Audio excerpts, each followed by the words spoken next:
dua narasumber kita.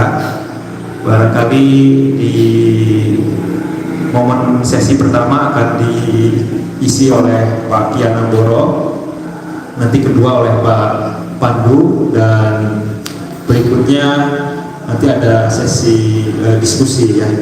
Nanti ada sesi diskusi yang insya Allah nanti ada door prize bagi para audiens yang aktif bertanya dan atau mereka pandangan-pandangan lain gitu ya yang berbeda dengan narasumber pun tidak apa. Baik, untuk efisiensi waktu saya persilahkan untuk Pak Kian Amboro menyampaikan materi. Ini jam setengah 10 ya, 45 menit sejam aja atau sampai 1 jam ya. Terima kasih Mas Barnas yang sudah memberikan waktu kepada saya. Terima kasih kepada Pak Adi Setiawan yang sudah mengundang untuk bergabung ikut serta dalam kegiatannya di Museum Week and Cultural Exhibition. Sub kegiatannya hari ini adalah diskusi sejarah lokal.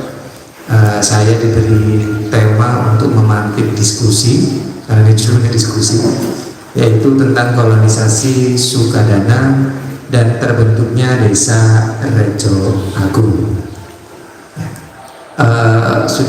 Saya hari ini tidak sendiri, tadi sudah dikenalkan oleh Mas moderator bahwa akan berduet dengan Mas Pandu. Mas Pandu nanti sebenarnya yang akan jadi core-nya adalah di Mas Pandu yang akan banyak memantik diskusi tentang sejarah Desa Rejo Agung. nyambung. Ya, saya akan memberi pengantar mungkin ya terkait dengan tema kolonisasi Sukadana, karena Desa Rejo Agung sendiri merupakan bagian dari wilayah kolonisasi Sukadana. Bedeng berapa ini? 49 ya, Bedeng 49. Di sini ada yang warga Bedeng selain saya? Nggak ada ya? Berarti di luar orang Bedeng semua ya? Oh ada? Bedeng berapa Mas? Oh Bedeng 52 ya, selamat, kita saudara satu Bedeng. Kita saudara kolonisasi Sukadana ya.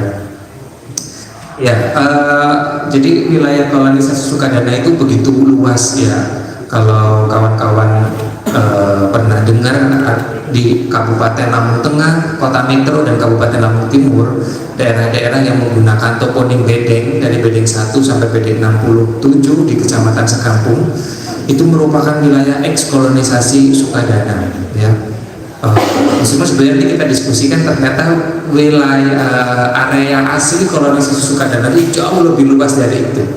Jadi yang sampai Bedeng 67 itu hanya yang dibuka ketika era kolonial. Nah, sebagian wilayahnya itu nanti akan menjadi wilayah transmigrasi Sukadana. Itu rumahnya Mas Agit ya di daerah Rumbia sana, itu sebenarnya adalah daerah perluasan kolonisasi Sukadana.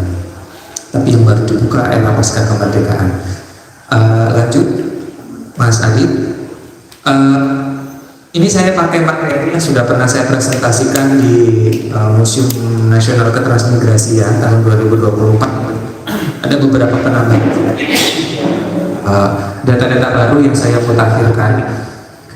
Saya akan memberi pengantar secara cepat saja supaya mengerti kerangkanya. Jadi kadang kita kalau memahami sejarah, terutama sejarah lokal yang sifatnya kewilayahan, kita harus paham kerangkanya.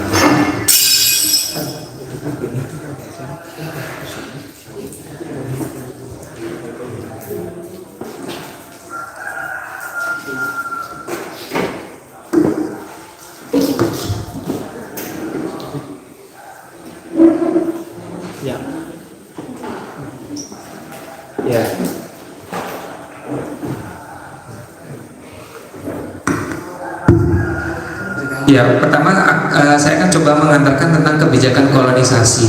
Ya, pasti sudah pernah dengar lah. Ini berangkat dari kebijakan politik etis, kemudian kolonisasi khususnya di Lampung itu dibagi ke dalam 2 tahap besar. Saya meminjam periodisasinya Karl Perzer yang membagi periodisasi sejarah kolonisasi itu ke dalam 2 periode berdasarkan karakteristiknya, yaitu fase percobaan dan fase perluasan.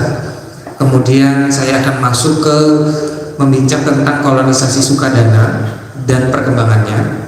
Kemudian kalau masih ada waktu nanti kita akan coba ulas tentang jejak-jejak kolonisasi Sukadana yang masih ada sampai sekarang, termasuk toponim tadi nama bedeng-bedeng. Kemudian penutup. Lanjut Mas Adit. Nah, kalau sejarah itu kan bicara sejarah, bicara tentang waktu. Saya coba kronologiskan dalam sebuah timeline. Itu kurang lebih seperti ini. Jadi kebijakan migrasi atau pemindahan penduduk itu merupakan satu sub kebijakan pemerintah kolonial yang kita kenal dengan politik etis atau trias etika yang dikemukakan oleh Dr. Konrad Theodor van Deventer ya tahun 1902. Meskipun prakteknya nanti 1905 ya, 1901 1902. Nah, di antara 1902 sampai 1905 itu ada sempat sebenarnya kolonisasi uji coba di daerah Banyuwangi, Jawa Timur. Cuman kemudian dapat kritikan tuh dari Volksrat atau dari Dewan Rakyat, katanya kalau memindahkan orang Jawa itu ya keluar, jangan sesama di Jawa gitu. Jadi nanti akan sulit mengontrol pengaruhnya apa gitu, karena kan sama-sama di Jawa. Nah, ini kemudian 1905 dilakukan percobaan pemindahan masyarakat Jawa itu ke luar Lampung, keluar Jawa, yaitu ke Karesidenan Lampung berdasarkan hasil dari riset prasurveinya asisten residen Haji Haiping ya. Akhirnya kemudian didapatlah bahwa Karesidenan Lampung itu daerah di luar Jawa yang relatif dekat dan memungkinkan secara kultural itu untuk dijadikan penempatan. Dari 1905 itu coba kategorisasi lagi, itu ada A, itu adalah pelaksanaan kolonisasi cuma-cuma. Jadi ketika itu pemerintah kolonial masih menggratiskan, memindahkan penduduk itu digratiskan. Jadi dibawa rombongannya ke Bagelen. Bagelen itu sekarang di Pesawaran, di Gedung Tataan yang ada Museum Nasional Transmigrasiannya. Dipindahkan ke sana, semua biaya hidupnya dicukupi, dikasih uang untuk hidup, dikasih tanah, dikasih lahan, dikasih rumah, dikasih, pokoknya dicukupi lah ya. Terus selama beberapa tahun itu berjalan tuh sampai 1911. Terus kemudian dihentikan ya atas evaluasi. Yang pertama adalah kolonis banyak yang nggak betah, mereka akhirnya pulang lagi ke Jawa. Yang kedua, pemerintah rugi karena sudah membiayai orang banyak, nyukupin hidupnya gitu ya. Kalau sekarang kan cuma MBG aja tuh dikasih makan. Ini enggak, semua pokoknya dicukupin gitu ya. Dikasih rumah, dikasih tanah semuanya. Pemerintah rugi. Ya, padahal kita tahu bahwa pemerintah kolonial Belanda itu pemerintah yang sangat perhitungan sekali dengan biaya dan uang. Sangat pelit kalau bisa dibilang. Nah, kemudian faktor yang ketiga adalah terjadinya wabah yang tidak terkontrol. Ini juga di luar dari perkiraan pemerintah kolonial. Jadi ketika perencanaan itu ini tidak diantisipasi dengan baik, karena pengalaman pertama juga ini buat pemerintah kolonial memindahkan orang Jawa keluar Pulau Jawa. Tujuannya sebenarnya tadi ya untuk menekan angka kemiskinan. Terus kemudian pada periode awal-awal itu ada tujuan lain, yaitu memindahkan para dalam tanda kutip kaum pergerakan yang dalam tanda kutip rewel dan menyusahkan pemerintah kolonial itu dikolonisasikan saja, dipindahkan saja keluar Jawa gitu.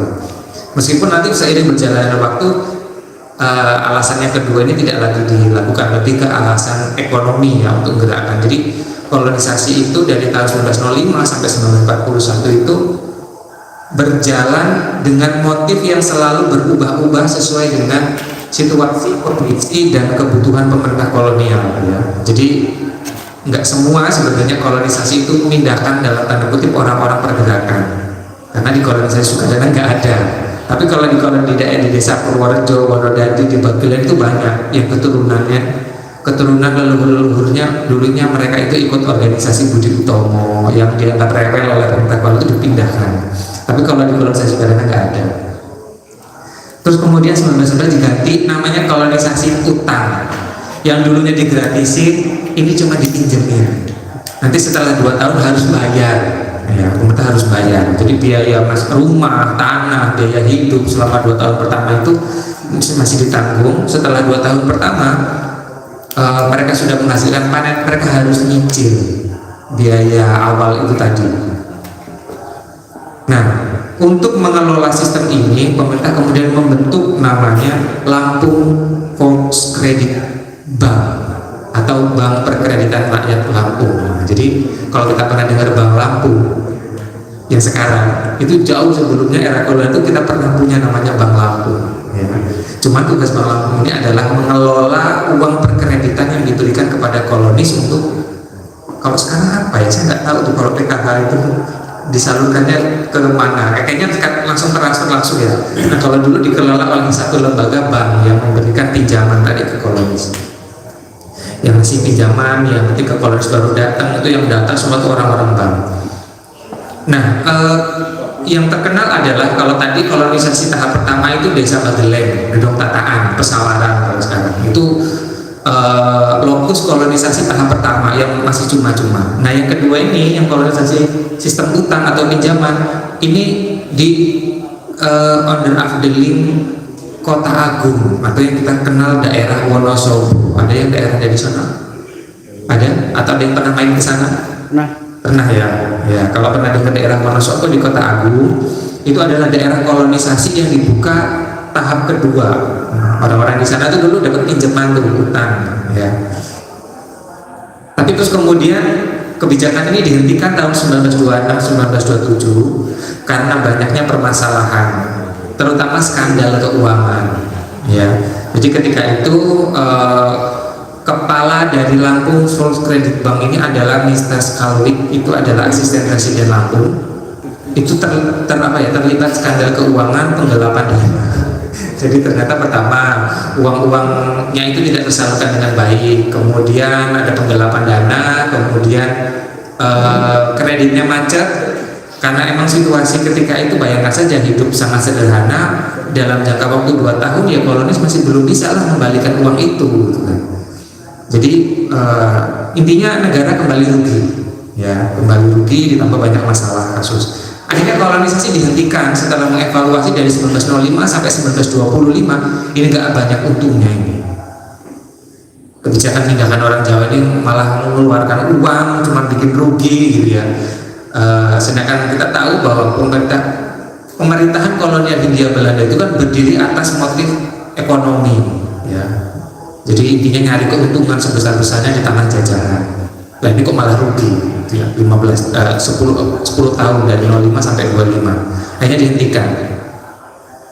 Tapi ternyata selama masa penghentian itu dari 1926, 27 sampai 1931 ada satu hal yang dilupakan oleh pemerintah kolonial. Ada, kalau kita baca hasil risetnya H.G. Heiting, bahwa ada dampak jangka pendek, menengah, dan panjang.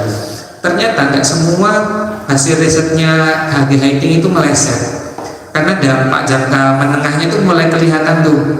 Jadi nggak semua kolonis-kolonis itu ternyata melarikan diri dan kembali ke Jawa. Ada juga yang betah dan menetap, ya.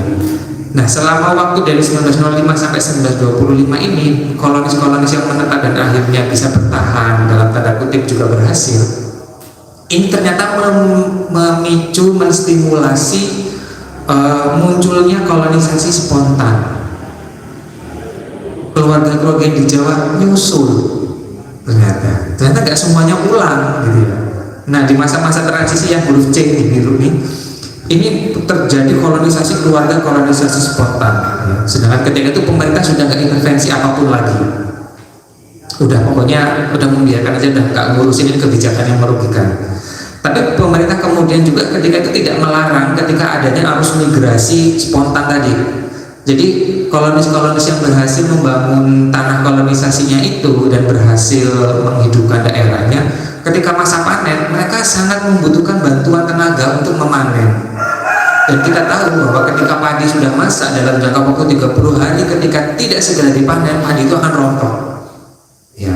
Maka mereka butuh, dan mereka nggak bisa mengandalkan tenaga kanan karena sama-sama punya tanah pertanian yang sama lebarnya gitu kan. Jadi nggak bisa kalau lu mau hari ini panen tempat ini, nggak bisa. Jadi mereka benar-benar membutuhkan tenaga bantuan yang cukup banyak. Selama 1927 ini juga tahunnya nggak pasti nih sebenarnya, antara 26 sampai 31 ini tidak pasti mulainya. Karena yang jelas tahun 24 itu sudah berhenti.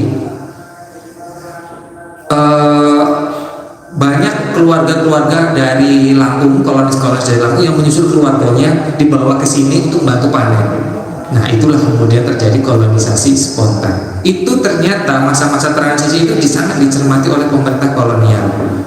Dan akhirnya ketika tahun 1931 ini pasca setelah ini ada faktor eksternal juga, krisis Malaysia dunia. Kalau kita belajar sejarah perekonomian itu sudah bisa agak terkendali. Perekonomian Hindia Belanda sudah mulai agak stabil di awal tahun 1930-an. Dan akhirnya Residen Junius ketika itu, Residen Lampung yang maksudnya berkuasa ketika itu, mencoba untuk menginisiasi lagi kebijakan kolonisasi yang sudah berhenti hampir 5 tahunan lebih. Ya, akhirnya tahun 1932 itu dilakukan pengiriman kembali kolonis dari Pulau Jawa ke Karesidenan Lampung dengan sepenuhnya biaya dari Residen Lampung. Ya, maksudnya anggaran Karesidenan, ya, bukan biaya pribadi. Nah, itulah yang kemudian disebut dengan kolonisasi pendahuluan. Ya, nah sistemnya itu mengadaptasi dari ketika masa transisi kolonisasi spontan tadi. Jadi ternyata ada satu sistem jejaring sosial orang Jawa, di mana orang Jawa itu punya tradisi tolong menolong, ya, jadi sambatan, saling membantu satu sama lain gitu. Nah, itu dimanfaatkan oleh Presiden Junius, kemudian bersama kontroler Teluk Betung ketika itu Van der Zuel. Bagaimana ini kalau dijadikan sistem? Jadi tetap mengadaptasi sistem pinjaman utang, tapi pinjamannya dikurangi, separuhnya kolonis yang didatangkan itu dibebankan kepada anggota keluarga yang sudah mapan di sini. Nah, itulah yang kemudian dikenal dengan sistem kolonisasi, sistem bawon. Jadi bawon, kalau yang orang Jawa ini biasanya paham nih. Jadi kalau bawon itu sebenarnya istilah untuk upah, ya, upah ketika saya menjadi buruh panen padi di tempat Membarnas, maka saya akan mendapatkan upah padi yang saya panen. Hitungannya itu bisa 1/5, bisa 1/8, bisa 1/10, ya, tergantung ininya. Nah, jadi di masa-masa setelahnya yang berlaku adalah sistem kolonisasi bawon. Jadi ketika kolonis datang kemari, itu dalam rangka untuk membantu saudara-saudaranya memanen padi, nanti akan mendapatkan upah bawon. Upah bawon itulah yang akan digunakan kolonis baru untuk bertahan hidup di tahun-tahun awal. Nah, nanti kalau sudah selesai membawon, kolonis akan diberikan jatah tanah, jatah rumah, jatah pekarangan oleh pemerintah kolonial dengan status dipinjamkan. Nah, tidak lagi diberi uang, karena dia sudah dapat upah dari bantu saudaranya, temannya manen padi tadi. Nah, itu jadikan bekal untuk hidup 2 tahun pertama sambil mengurusi lahannya, ya. Nah, itu ini kronologi secara umum sistem kolonisasi di Hindia Belanda, khususnya di Lampung, karena Lampung adalah lokus yang paling masif pelaksanaan kolonisasi. Jadi kalau kita bilang kebijakan kolonisasi itu ya pasti akan identik dengan Lampung. Meskipun di beberapa daerah lain seperti di Bengkulu ada kolonisasi Kepahyang, di Palembang juga ada kolonisasi, di Sulawesi ada kolonisasi Mapili.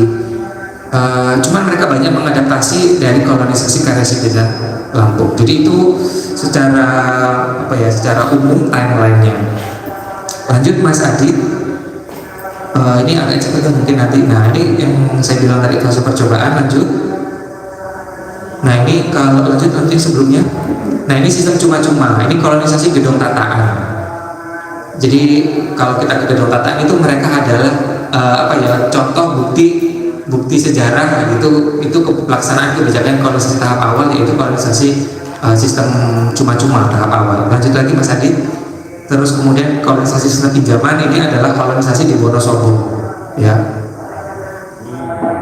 Ini ada cukup masif di Wonosobo itu ketika itu, meskipun ya banyak catatan-catatan juga ya selama pelaksanaan ini, kayak ya pemerintah kolonial ketika itu masih banyak belajar ya tentang memindahkan orang gitu, tentang memindahkan orang, membuat pemukiman baru, itu mereka banyak. Jadi tak terhitung berapa korban nyawa, apalagi masalah kesehatan yang di luar dari kendali pemerintah kolonial. Mereka nggak memperkirakan sampai ke situ, bahkan sampai ke perkara menempatkan pemukiman koloni, seperti misal di daerah Wonodadi, Purworejo, di Bagelen, itu ada yang pemukiman ditaruh di daerah yang rendah, tapi jatah tanah pertaniannya ditaruh di tanah yang tinggi.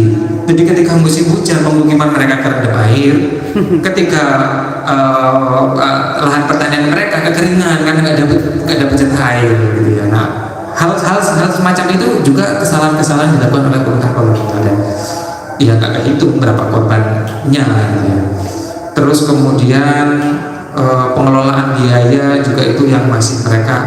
Nah, terutama di kolonisasi Wonosobo ini bisa dibilang banyak gagalnya ya, karena angka kematian itu sangat tinggi, dan dalam waktu yang bersamaan di tahun 1914 sampai 1916 itu ada wabah malaria, disentri, cacing tambang. Kemudian 1918 1919 itu merebak di Hindia Belanda itu flu Spanyol. Terus kemudian kegagalan panen karena hama tikus gitu ya, dia nggak terkendali. Akhirnya banyak yang tadi ya kolonis meninggal, mati, sampai ada yang melarikan diri. Kemudian dalam waktu bersamaan juga karena di daerah kalau sekarang ya Pesawaran, Gringsewu, Kota Agung itu kan dulu daerah onderneming atau daerah perkebunan. Nah, itu banyak juga kolonis-kolonis yang diintervensi oleh pemerintah yang di bagian lain. Banyak kolonis ini yang kemudian direkrut untuk kerja di perkebunan-perkebunan. Akhirnya tanah-tanah pertanian mereka itu nggak keurus. Nah, banyak juga yang jadi kacau, masih sangat kacau. Terus kemudian kolonisasi sistem keluarga, lanjut Mas Adit, di tahun 28 sampai 1931 ini yang tadi saya bilang sistem kolonisasi spontan. Ini pemerintah tidak melarang, tapi ya membiarkan saja, tapi ya nggak melarang gitu. Tapi mereka mencermati bagaimana perpindahan penduduk secara organik ini bisa berlangsung. Mereka sangat mencermati apa yang terjadi gitu. Dan ini ternyata prediksinya Hage Hating bahwa dalam jangka waktu beberapa tahun setelah masa awal itu berhasil dilewati akan ada akan ada perpindahan penduduk yang terjadi secara natural. Itu akan menstimulasi terjadinya perpindahan penduduk, dan itu ternyata baru terjadi di tahun 1928 sampai 1931. Yang sebelumnya dianggap ini kayaknya Hating cuma menyesatkan kita aja nih. Kolonisasi sistem utang kita rugi, kolonisasi pinjaman nggak balik modal karena kolonis nggak bisa bayar utangnya gitu kan. Nah, ternyata baru terjadi kemudian gitu. Butuh waktu gitu.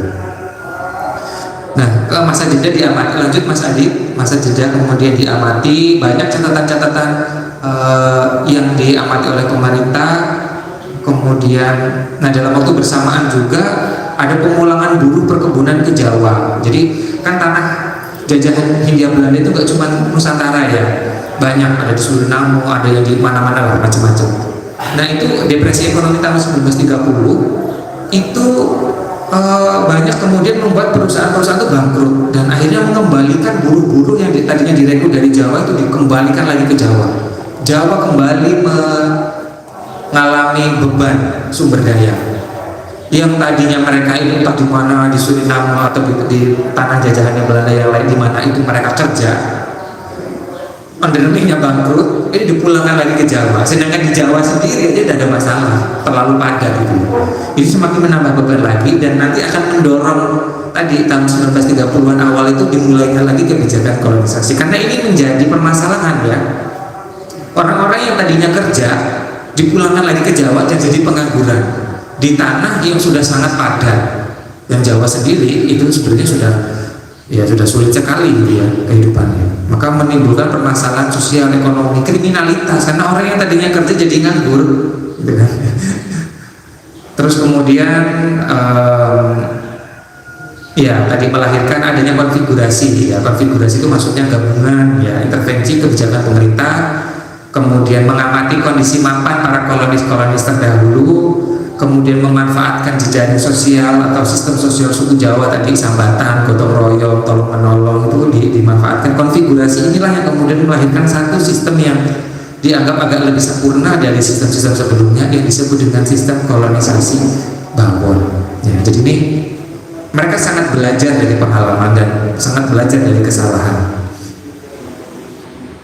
Lanjut Mas Adit. Nah ini meskipun demikian di fase pertama ini ya banyak dapat catatan nih. Nah ini saya coba mencoba membuat catatan di 1905 sampai 1931. Beberapa catatan. Yang pertama adalah kebijakan migrasi yang merupakan bagian dari politik etnis masih akhirnya cuma sekedar pengguguran tuntutan humanisme politik ya. Jadi nggak sepenuhnya menjalankan semangat etis ingin membalas budi gitu. Karena pada akhirnya rakyat cuma jadi kelinci percobaan kebijakan mereka gitu. Banyak yang meninggal, banyak yang ya intinya seperti itu. Kemudian kurangnya riset pra pelaksanaan yang tadi saya bilang, seperti pemukiman kok ditaruh di lahan yang rendah, tanah pertaniannya malah ditaruh di tanah yang tinggi. Terus kemudian riset kalkulasi biaya setiap sistem kolonisasi itu juga mereka kurang rigid.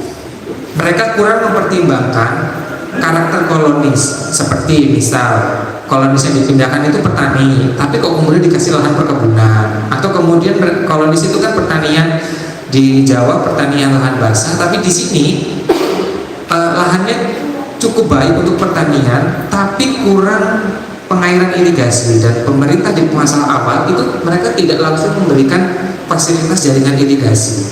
Jaringan irigasi pertama di Lampung itu baru dibangun tahun 1916, yaitu ada bendung pertama namanya Bendung Wai Semar di Pesawaran. Sedangkan kolonisasi pertama di Lampung itu 1905. Bayangkan dari 05 sampai 1916 itu sawahnya dialirin apa? Sedangkan menurut hasil riset pertanian, tanah yang baru dibuka hanya bisa berproduksi ditanami padi itu maksimal hanya 2 tahun. Itu padi tanah hujan. Setelah 2 tahun tanah itu nggak lagi menghasilkan. Ya, makanya kenapa di masa-masa setelah 2 tahun itu nggak bisa bayar hutang, nggak bisa mempertahankan eksistensi, ya susah hidupnya. Nah itu nanti akan beda tuh dengan fase kedua, di mana kalau mau pindahkan orang, siapin dulu pemukimannya, siapin dulu jaringan irigasinya, baru pindahin orangnya. Nah, itu nanti akan jadi catatan keberhasilan kolonisasi Sukadana. Nah, termasuk juga nih, mereka kurang memperhitungkan. Jadi mereka hanya menganggap tanah kolonisasi itu jadi lokus untuk pembuangan aktivis pergerakan. Aktivis pergerakan itu adalah kelompok elit yang mereka tidak biasa untuk misalnya kerja jadi petani, karena mereka ini kan kelompok elit baru ya, kaum terdidik. Nah mereka kok malah disuruh kolonisasi, dikasih tanah, ya nggak jalan, mereka nggak bisa ngolah tanah gitu. Nah proyeksi yang lemah terhadap berbagai kemungkinan kendala ini, pemerintah kolonial juga masih lemah nih, memproyeksikan, memperhitungkan, memprediksi kira-kira kendala-kendalanya apa gitu. Masih manajemen kebijakan yang dulu ya, misalnya seperti memberdayakan atau malah jadi memperdaya gitu. Karena sempat di kolonisasi Gedong Tataan daerah Pringsewu itu pernah terjadi banyak kasus perdagangan candu. Jadi candu itu ya cukup merusak ya. Jadi karena ketika itu candu, opium itu masih dilegalkan. Jadi ketika setelah musim-musim panen itu justru malah pemerintah kolonial meningkatkan peredaran penjualan opium, candu. Ya akhirnya malah ekonomi kan gak jadi berputar. Itu petani-petani kolonis akhirnya malah cuma pada beli opium semua gitu kan. Nah itu juga tidak sinkron antar setiap divisi kementerian, divisi pemerintah itu gak sinkron, jadi malah justru saling melemahkan. Intinya kurangnya sarana prasarana, kemudian pemeliharaan dan penempatan yang buruk. Nah belum lagi tadi adanya skandal. Jadi banyak banget catatan-catatan ketika fase percobaan. Nah ini beberapa, lanjut Mas Adi, ini beberapa tinggalan yang tadi saya bilang, ini bendungan tertua di Lampung 1916. Ya, ini kapan-kapan coba main ke sana. Ya itu foto terakhir tahun 2021 waktu saya ke sana. Kapan-kapan tuh boleh tuh kalau yang hobi hunting main ke sana. Lanjut Mas Adi. Nah, terus kemudian ini peta tanah bagaimana. Baru tahun 1924 itu pemerintah mulai fokus untuk riset lebih dalam. Jadi area ini kalau sekarang masuk Kabupaten Pesawaran dan Pringsewu. Mereka kemudian menerjunkan banyak peneliti untuk riset kondisi tanah, kondisi mineral, kondisi sosial supaya lebih ini lagi lah. Yang sebelumnya enggak, ya udah seadanya aja. Lanjut Mas Adi. Terus kemudian sampai baru ada irigasi Waitebu. Nah, itu tahun 1926 tuh. Setelah tadi tahun 1924 riset potensi tanahnya selesai ya. Sebelum itu nggak ada gitu. Kasihan banget gitu ya. Dipindahin gitu aja. Gitu udah disuruh hidup sendiri gitu. Terus lanjut lagi Mas Adi. Nah, ini beberapa tinggalannya 1926. Kalau ini lanjut lagi. Nah, ini beberapa jaringan-jaringan irigasi tua peninggalan era kolonial ya. Ini sekarang daerah irigasinya masuk ke kabupaten sebagian Tanggamus, kemudian Pringsewu, sebagian lagi Pesawaran.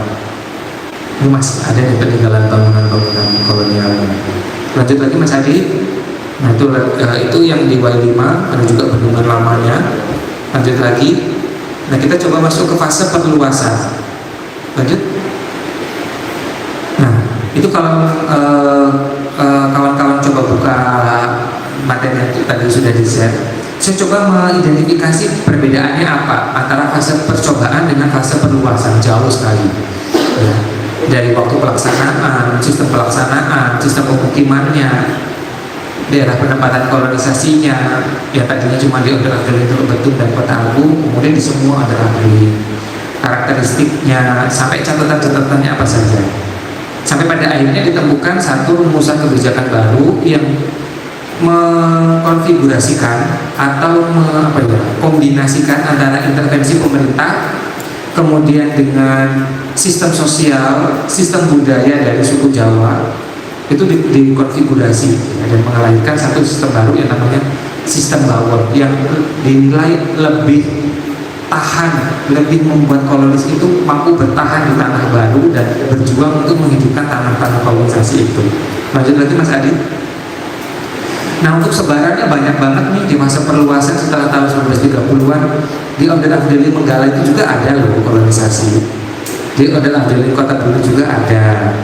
Ondel-Ondel Sukadana yang paling masif. Ondel-Ondel Teluk Betung juga ada ketika fase perluasan seperti di Waisemah, di Kalianda, di Berhan, di Margadadi, Jatiharjo, kemudian di Ondel-Ondel Kota Agung itu juga di periode kedua tahun 1930-an itu terus masih ada. Nah, lanjut Mas Adi. Prinsip kolonisasi di fase kedua ini 5 hal yang menjadi hal-hal yang prinsip lah. Yang pertama, pelaksanaannya pakai sistem kolonisasi Bawor yang tadi saya sudah sampaikan. Yang kedua, menekankan kemandirian kolonis dan juga memberikan stimulasi dari pemerintah. Ya, di mana kolonis itu dituntut untuk mandiri, jadi nggak manja. Jadi nggak seperti kolonisasi sistem cuma-cuma yang semuanya dicukupi kebutuhannya. Akhirnya mereka jiwa bertahannya, struggle-nya itu nggak ada. Nah, kalau ini dari sistem seleksinya aja sudah dipilih yang benar-benar mampu mandiri, bisa hidup bernapas akhirnya gitu. Meski demikian, pemerintah tetap memberikan stimulasi, tetap memberikan pinjaman. Kemudian 2 sistem pemukiman kolonis. Kalau yang sebelumnya hanya 1, yang ini jadi 2, yaitu kolonisasi skala besar dan kolonisasi skala kecil. Kalau yang skala kecil itu mereka dititipkan ke pemerintah marga. Kalau yang kolonisasi skala besar itu biasanya tanah-tanah marga akan dibebaskan dari hubungan marga dan menjadi daerah otonom. Kemudian melibatkan kolonis secara penuh dalam pembangunan. Jadi nggak lagi pemerintah yang bangunkan, tapi harus melibatkan. Ini akan terjadi juga di kolonisasi Sukadana.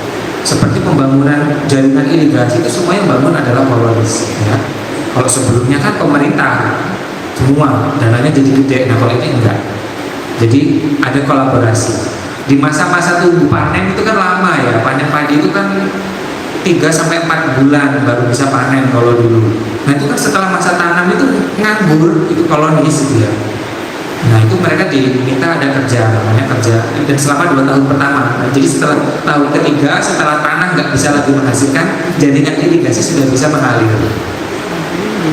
Terus pemerintah berprinsip tidak ada kebijakan, nggak akan ngambil keputusan kalau survei dan riset belum selesai. Ya, jadi mereka nggak mau ambil resiko lagi seperti yang sebelum-sebelumnya. Ini satu hal positif yang harus kita mungkin belajar dari mereka ya, bahwa mereka sangat belajar dari pengalaman gitu, dan persiapannya sangat matang untuk tadi menekan munculnya berbagai permasalahan. Karena kalau orang pemerintah kolonial itu mikirnya kalau nanti ada masalah lagi ini keluar duit lagi. Ya. Sedangkan kita tahu dari orang Belanda itu needs for needs, tidak ada yang gratis gitu. Semua tuh butuh duit, dan duit itu terbatas gitu. Jadi nggak boleh kita ngambil-ngambilkan. Jadi mereka sangat perhitungan sekali. Nah, saya akan mulai masuk ke lanjut lagi tadi. Kolonisasi Sukadana didahului oleh kolonisasi Gedong Dalam sebagai kolonisasi pendahuluan. Gedong Dalam itu lokasinya kota metro ke arah timur, Pekalongan maju lagi dikit sebelum pertigaan Gedong Dalam, Rancang Purwo. Sekarang toponim itu masih ada. Nah ini kolonisasi pendahuluan, dan kolonisasi yang paling pertama setelah masa jeda di tahun 30-an itu adalah kolonisasi Gedong Dalam. Kolonisasi ini tidak terlalu terstruktur, jumlah kepala keluarga yang dipindahkan juga cuma sedikit. Maka kenapa di Gedong Dalam kita nggak nemukan dedek-dedek, ya, kan tadi nggak terstruktur. Dan karena jumlah kolonisnya sedikit, maka sistem kolonisasinya dititipkan kepada pemerintah marga, karena orangnya dikit. Ya, nanti akan beda nih dengan kolonisasi Sukadana, di mana jumlah koloninya jauh lebih besar daripada jumlah penduduk marga. Jadi nggak mungkin penduduk marga mau ngurusin, masa yang diurusin lebih banyak dari yang ngurusin. Nah, disebut dengan kolonisasi Gedong Dalam. Ini sebagai kolonisasi pendahuluan, sambil mereka tetap riset dan menyiapkan pembukaan kolonisasi berskala paling besar yang direncanakan akan dibuka tahun 34 dan 35. Kenapa saya bilang begitu? Karena sejak tahun 1933 sudah banyak ditemukan arsip tentang rencana pembukaan jaringan irigasi untuk kolonisasi Sukadana. Jadi menariknya, arsip yang banyak ditemukan adalah duluan mereka prepare untuk pembukaan jaringan irigasi dibanding lokasi-lokasi pemukiman. Nah, ini menunjukkan bahwa di tahap kedua ini sudah sangat matang sekali pemerintah kolonial. Yang tadi saya bilang, lanjut lagi Mas Adi. Kolonisasi pertama di Gedong Dalam ini adalah yang pertama juga di Undang Sukadana, marga kolonisasi. Terus kemudian sebagai pos pertama untuk membuka 2 kolonisasi yang lain, ya, yaitu kolonisasi Sukadana sektor Trimurjo Metro dan kolonisasi Sukadana sektor Batanghari Utara, atau kalau kita sekarang sebut dengan Purbolinggo. Lanjut lagi Mas Adi, saya akan cepat aja, ini 15 menit lagi jatah saya. Nah, wilayah kolonisasi Sukadana itu kalau di arsip peta ini, ya. Tapi ini adalah peta tahun 1935 ketika kolonisasi Sukadana periode awal untuk luas area 10.000 pertama, karena totalnya itu ada sekitar 50.000, luas sekali. Ini dari bedeng 1 sampai bedeng 15 masih awal, ya. Jadi kalau kita bilang kolonisasi itu gak cuma di Sukadana aja, dan gak cuma di Bagelen aja, ada lebih dari 50 lokus kolonisasi di Lampung. Ya, jadi kenapa kemudian Lampung juga kita sebut sebagai bumi kolonisasi, ya. Kalau kita mau belajar tentang sejarah kolonisasi di Indonesia, kenapa kita banyak ambil narasi dan sampelnya itu dari Lampung? Karena memang paling masif, banyak, ya. Tidak ada lebih dari 50 titik. Meskipun ini yang paling besar hanya 3, kolonisasi Gedong Tataan, kolonisasi Wonosobo, dan kolonisasi Sukadana. Kalau Pringsewu itu bukan daerah kolonisasi, tapi daerah perluasan kolonisasi Gedong Tataan. Jadi setelah Gedong Tataan penuh sekitar tahun 1924 itu kolonis itu membuka daerah apa ya? Kalau menurut saya itu hutan bambu di daerah sebelah barat yang itu kemudian dilepaskan oleh marga orang-orang Budian, dan akhirnya itu dibuka yang sekarang jadi daerah Prinsep. Jadi Prinsep itu sebenarnya bukan daerah kolonisasi resmi pemerintah, itu daerah perluasan setelah gedung tataan penuh. Nah lanjut Mas Adi, gimana dengan kolonisasi Sukadana? Iya, tanah yang dipilih itu adalah tanah milik Buai Uban sebagian besar dan sedikit milik marga Buai Ubi.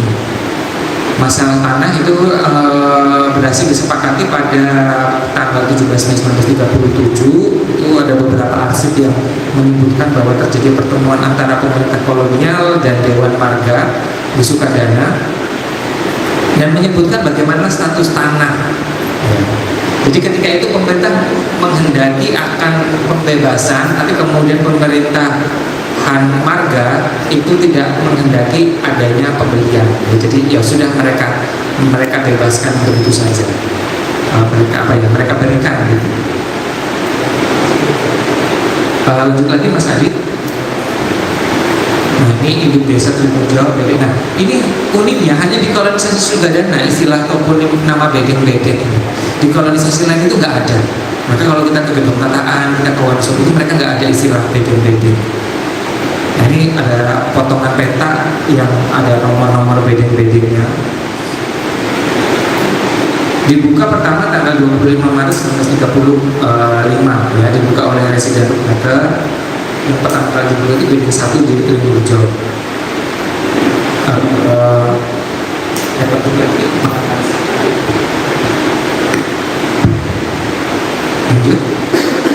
Nah pola pemukimannya itu ini peta jaringan irigasi sebenarnya. Cuma kalau kawan-kawan bisa lihat itu ada grid-grid, ada kotak-kotak. Pemukiman kolonis itu dibangun di antara jaringan irigasi supaya mereka tidak kekurangan air. Ya. Maka kalau misalnya kita lihat itu banyak pemukiman kolonis itu yang belakangnya irigasi atau depannya irigasi. Lokasi pemukiman penduduk awalnya diberi nomor penanda, nomor bedeng. Setelah mendapatkan jatah tanah, mereka keluar dari bedengnya. Setelah membangun perkampungan, nomor bedeng kemudian diganti jadi nama desa.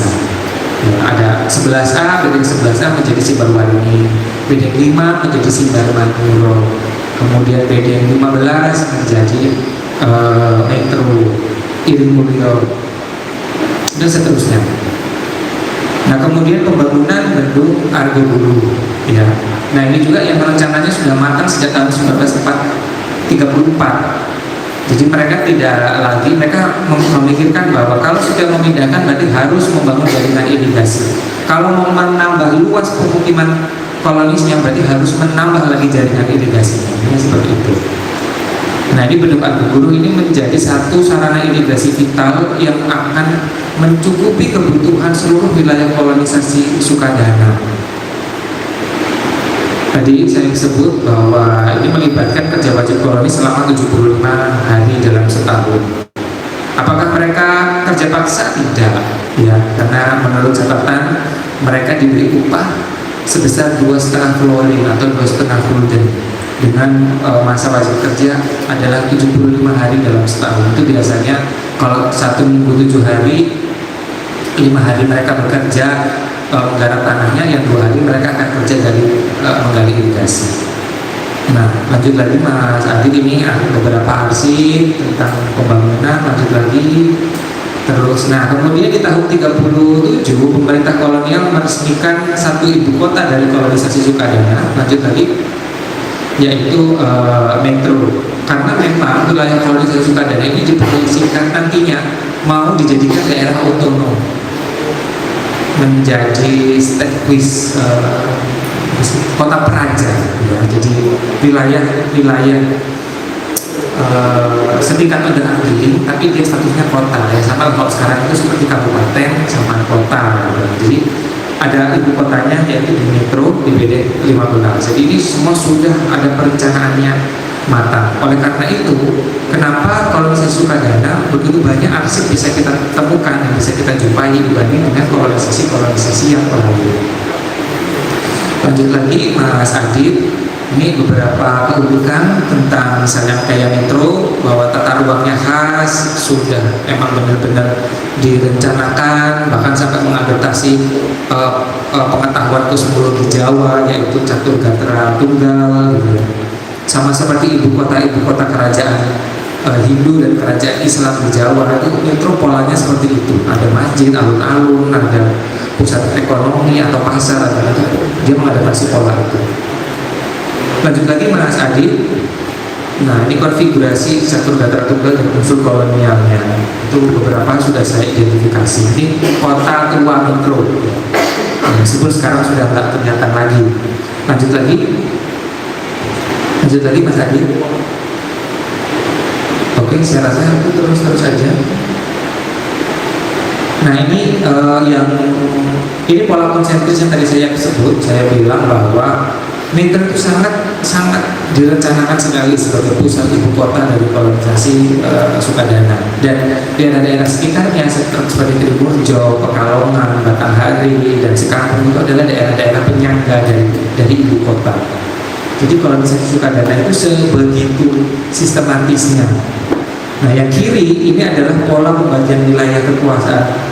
Kalau di Jawa, di kerajaan-kerajaan Jawa, ya, itu ada menurunkan dari era Hindu, masa Islam, terus kemudian saya coba sandingkan dengan di kolonisasi Sukadana. Ternyata polanya kurang lebih seperti itu. Jadi pusat, di inti, dikelilingi orang lingkaran paling yang pertama itu biasanya lahan pertanian kolonis, lahan atau jaringan irigasi teknis. Lahan pertanian itu bisa tegalan maupun persawahan atau pemukiman. Itu ada di ring kedua.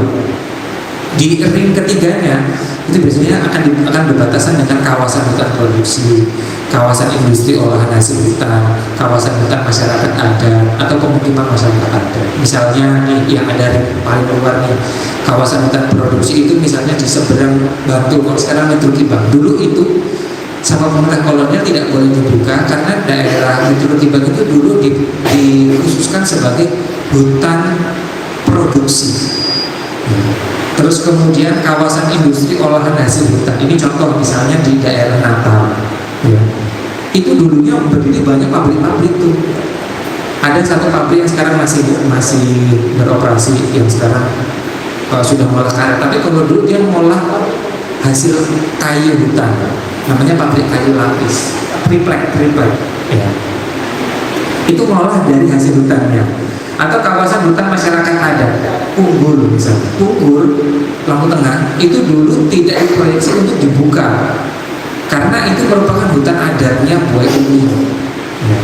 Terus kemudian pemukiman masyarakat, ya misalnya seperti di Gedong Dalam, itu orang Uban di situ. Terus kemudian, jadi area kolonisasi Sukadana itu kalau kita cermati, ring terluarnya itu dibatasi oleh, kalau nggak kawasan hutan produksi, kawasan industri olahan hasil hutan, kawasan hutan adat, kalau enggak ya pemukiman masyarakat adat. Nanti di ring pertamanya ya pemukiman kolonis, ada tegalan, ada sawah, ada jaringan irigasi. Nanti di pusatnya, pusat kotanya di metro tadi yang saya bilang, ada konfigurasi catur gatra tunggal, ada masjid, ada alun-alun, ada pasar. Nah ini sebenarnya analisis pola keruangan. Ini yang garap ini biasanya orang-orang planologi atau orang kewilayahan, jurusannya orang-orang teknik tata kota. Nah, tahun 37 Metro diresmikan sebagai ibu kota kolonisasi Sukadana. Lanjut lagi Mas Adi. Nah, perkembangan kolonisasi Sukadana pasca penetapan ibu kota sejak tahun 37 sampai 41. Lanjut. Sejak 37 sampai 41 itu terus dilakukan area perluasan wilayah kolonisasi Sukadana. Ini adalah arsip terbaru yang saya dapatkan kurang lebih sekitar seminggu yang lalu. Jadi wilayah proyeksi kolonisasi Sukadana itu ternyata seluas ini. Yang warna biru itu adalah metro, ya. Terus kemudian ada 3 titik yang di tengah, ada ya dari ujung ke ujung itu yang warna merah dekat kotak berwarna hijau itu adalah pertigaan Gedong Dalam. Nah, kalau kita ke arah sana itu adalah Sukadana, yang arah sini itu adalah Gunung Sugi, yang ujung di bawah itu adalah Natal, ya, atau Teginanang. di antara Gunung Sugi, Gedong Dalem, dan Sukadana itu memang jalan lama. Nah, artinya kolonisasi Sukadana itu sejak era kolonial sudah diproyeksikan sampai ke utara, sampai ke Probolinggo, kalau lebih ke atas lagi, sampai ke West Putih yang sekarang daerah Rumbia. Nah, setelah pasca kemerdekaan, area utara ini belum selesai ya, jadi belum ekspansinya belum sampai ke arah sana. Nah, tahun 50 kebijakan kolonisasi dilanjutkan dengan nama baru yaitu transmigrasi, dan area ini baru kemudian dijadikan sebagai penempatan transmigran yang kemudian diberi nama dengan program transmigrasi Sukadana. Nah, jadi yang ketika era kolonial itu baru yang bawah nih, baru yang di bawah area di arsip hijau itu area hijau itu area masyarakat adat, pemukiman masyarakat adat ya, enclave ya, anak kantor. Nah, kalau yang Batangaris kampung ada di mana tuh? Yang di ujung bawah, nah ya gitu tuh. Itu termasuk periode awal. Jadi tahun 40 kolonisasi Sukadana sebenarnya belum selesai. Tapi rencana itu kemudian dilanjutkan oleh pemerintah ketika masa Soekarno tahun 50 untuk ekspansi ke bagian utara dan bagian timur. Ya. Tapi itu perencanaannya sudah matang sejak era kolonial. Dan menjadi tadi wilayah transmigrasi Sukadana. Perluasan terus dilakukan. Tahun 37 itu pemerintah karena melihat keberhasilan pelaksanaan kolonisasi, kemudian pemerintah membuat satu badan namanya Central Committee for Imigrasi and Kolonisasi Plan Enhancement yang tahun 38 kemudian diganti namanya ya, ganti dikit sebetulnya, tapi tugasnya sama. Badan ini tugasnya adalah ngurusi pemindahan penduduk. Dibentuk juga sebuah dewan kolonisasi atau kolonisasi rumah. Jadi ada pihak eksekutifnya kebijakan, ada juga pihak yang memberikan nasihat dan fungsi kontrol, yaitu dewan kolonisasi yang memberikan saran. Siapa saja di dalamnya banyak ahli ya, seperti ahli pertanian, insinyur Mason, kemudian ahli infrastruktur, jaringan jalan, irigasi, termasuk FANMU. Kalau kita pernah dengar nama FANMU, nah di tahun ketika diagresi dia bikin negara-negara boneka, dia terlibat dalam dewan kolonisasi ini sebagai ahli yang dianggap sebagai paling ngerti tentang kultur, tentang budaya. Maka kenapa ketika pasca kemerdekaan dia menginisiasinya bikin negara-negara boneka berdasarkan kultur. Nah, nanti di badan ini juga akan ada dualisme dan dinamika perdebatan ya. Ada yang ingin kolonis ini harus asimilasi. Nah, tapi FANMU di kubu yang nggak boleh, ini harus jadi daerah kantong. Ini bahaya kalau sampai ada asimilasi. Nah, itu ada perdebatan juga tuh di dalam dewan kolonisasi dan di dalam badan yang mengurusi kolonisasi ini. Jadi antara humanisasi kolonis itu jadi perdebatan kayak seperti setelah tahun 37, tahun 38 itu banyak yang mengecam sistemnya Maker yang mempekerjakan kolonis. Banyak yang mengecam, ini kan kolonis, kita tuh semangat politik etis, harusnya itu kita memanusiakan mereka, bukan malah disuruh kerja. Tapi ada juga yang pihak yang bilang kita harus efisiensi ya sekarang ya. Efisiensi nih gitu kan, kita nggak punya banyak duit gitu loh. Kita kalau cuma ngurusin ya habis duit kita. Ingat kita kan tanah-tanah jajahan ini merupakan penopang ekonomi untuk kerajaan Hindia, untuk kerajaan Belanda. Jadi prinsip humanisme sepenuhnya itu nggak bisa kita. Wah, itu perdebatannya menarik tuh kalau kita baca arsipnya tuh. Jadi di dewan kolonisasi ini sendiri mereka ada dualisme, ada apa ya, dinamika.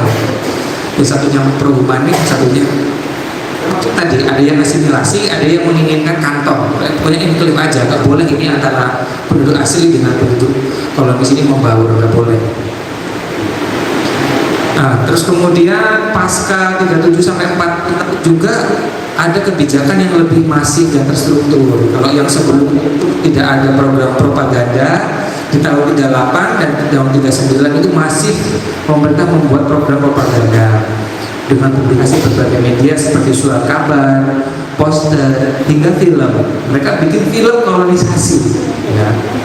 Bahkan mereka mengangkat satu tim namanya juru propaganda dengan menuju kolonis yang sudah dianggap berhasil dan mapan, dikirim ke Jawa untuk bawa saudara-saudara mereka datang ke Lampung untuk berkolonisasi ya. Yang mau arsipnya nanti saya kasih mau ya. Nah kemudian pembangunan infrastruktur tentu terus dilanjutkan ya. Sayangnya untuk Batanghari saya dikit nih dapat arsip fotonya nih. Ini hanya dapat Batanghari atau jalan kolonisasi di Batanghari, cuma nggak tahu itu di mana lokasinya. Terus itu ada pemukiman di PD 35 dan di PD 36, subuh-subuh sekali ya tanaman singkongnya, tanaman talasnya gede-gede banget gitu. Terus itu juga ada pemukiman di PD 36 yang mereka di depan rumahnya sudah punya lumbung ya, di tahun 38 itu sudah punya lumbung padi. Artinya ya ini apa ya, kalau kita coba interpretasi gitu, mereka sudah agak berkecukupan ketika ya kan standarnya ketika itu orang cukup itu ya yang penting pangan ke depan itu terjamin gitu. Sudah punya lumbung di depannya. Pembangunan infrastruktur terus dilakukan seperti jalan kolonisasi, jalan desa, jembatan penghubung antar desa kolonis, perluasan areal persawahan yang beriringan dengan perluasan areal pemukiman, sekolah-sekolah desa, meskipun hanya sekolah Ongkoloro ya, atau kelas 1 atau kelas 2. Sekolah keagamaan ini Muhammadiyah juga mendirikan di pusat ibu kota, di metro. Dan sekolah misi juga nih yang ternyata banyak ya, di setiap bedeng itu ternyata mereka banyak mendirikan sekolah misi ya, meskipun sekolah misi yang didirikan itu levelnya masih Ongkoloro ya, atau sekolah Ongkosimisi atau kelas 1 atau kelas 2. Dan yang terpenting adalah perluasan jaringan irigasi.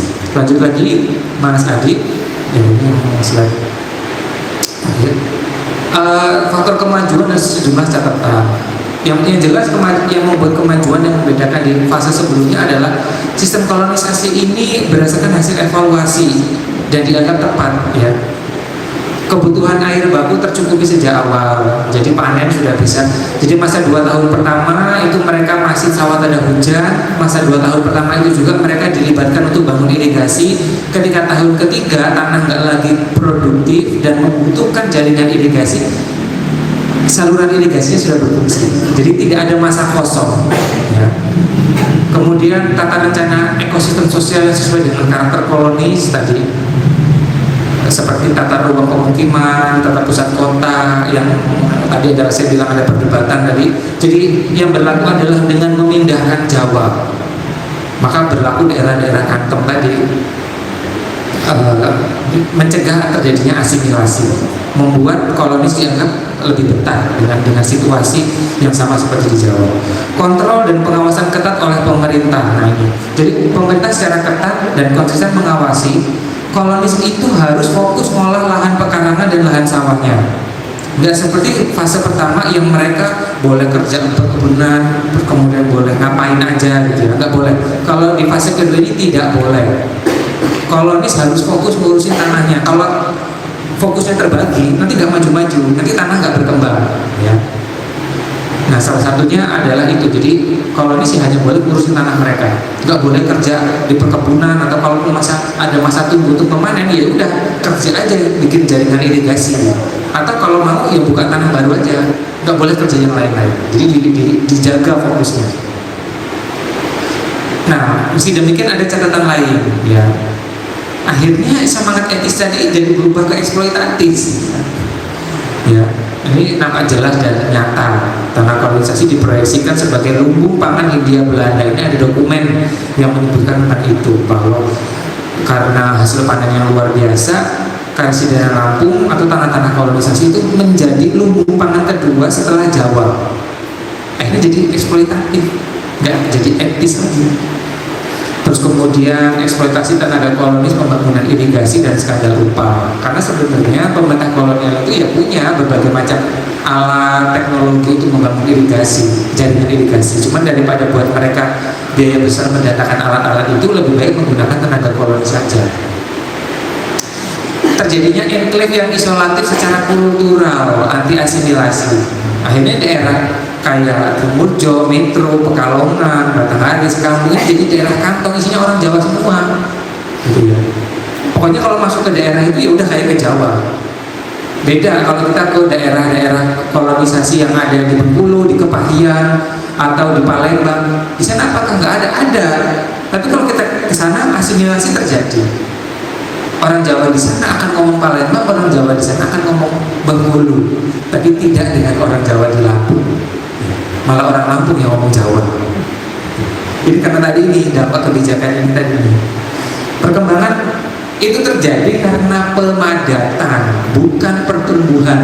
Ini jadi catatan saya juga ya, bahwa kolonisasi Sukadana itu berlaku 1:3 keluarga untuk waktu 1 tahun. Maksudnya apa? Satu keluarga itu harus mampu menampung 3 keluarga dalam 1 tahun. Bayangkan. Jadi pindahkan itu setiap kuartal, setiap 4 bulanan. Biasanya bulan April, nanti bulan apa lagi? Agustus, nanti bulan Desember tuh dapat kiriman baru lagi. Jadi satu keluarga yang sudah mapan itu harus mampu menerima gitu. Jadi di bulan April misalnya keluarga Banas masuk, nanti dia akan kerja selama sebulan membawon, dapat upah bawon. Nanti Banas setelah 1 bulan ikut saya, dia akan dikasih tanah. Bisa, jadi keluarga kolonis yang mandiri. Nanti di bulan Agustus saya akan dapat lagi, dikirimin lagi, disuruh ngurusin lagi. Nah kayak gitu. Akhirnya kolonisasi ini berkembang, kolonisasi Sukadana itu berkembang itu bukan karena pertumbuhan yang natural tadi, tapi karena dipadatkan, karena setahun itu masih sendirinya banyak banget gitu. Ya. Dan kemudian dianggap lebih berat daripada kolonisasi di Blitar ya. Kalau Blitar itu dianggap lebih ini kebalik gitu. Terus upahnya di kolonisasi Sukadana itu juga lebih besar memang karena memang produktivitasnya sangat baik gitu, dan jaringan irigasi juga tercukupi sejak awal. Tapi akhirnya ini dikritik oleh para ahli demografi karena tadi pemadatan itu justru akan melahirkan masalah baru. Ya pada akhirnya apa bedanya kolonisasi Sukadana dengan Jawa? Jadinya ya sama padatnya gitu. Kemudian minimnya varian sektor ekonomi ini sangat berisiko tinggi. Kolonisasi Sukadana itu semuanya sistem ekonominya pertanian monokultur. Jadi kalau sekali kena wabah ya selesai sudah. Gitu. Kalau kena hama berang satu ya udah merembet kemana-mana. Nggak heterogen sistem pertaniannya gitu. Kalau satu kena hama tikus ya udahlah, itu kan tinggal geser sawah yang lain. Jadi ini sangat beresiko dan membahayakan. Ini banyak mendapatkan kritik para ahli pertanian ya, karena wilayah yang begitu luas, semuanya lahannya monokultur. Kalau ada ancaman gagal panen itu akan nular dan itu akan menimbulkan bencana massal kalau sampai gagal panen semua ya. Itu catatan-catatan ya. Sisanya ini jejak kolonisasi yang sifatnya fisik ya, bangunan, kemudian perkampungan, terus aja masa nih, terus. Nah ini terus aja. Nah ini beberapa jejak-jejaknya yang ini masih kita lihat, yang hadir dalam bentuk sifatnya material, baik OBCB maupun CB, terus. Atau yang sifatnya warisan budaya tak benda gitu ya, yang seperti pengetahuan, tradisi, sistem sosial yang sampai sekarang masih ada jejaknya. Nah itu mungkin dari saya lebih 10 menit. Saya kembalikan ke moderator. Baik, beri tepuk tangan untuk kalian sudah secara rinci ya menjabarkan. Baik, hadirin dan rekan-rekan yang hadir di aula ini. Jadi saya sedikit menangkap gitu ya apa yang disampaikan oleh Pak Kian Anggoro. Kalau kita meminjam jargonnya Cicero gitu ya, Historia Vitae Magista, atau sejarah adalah guru bagi kehidupan gitu.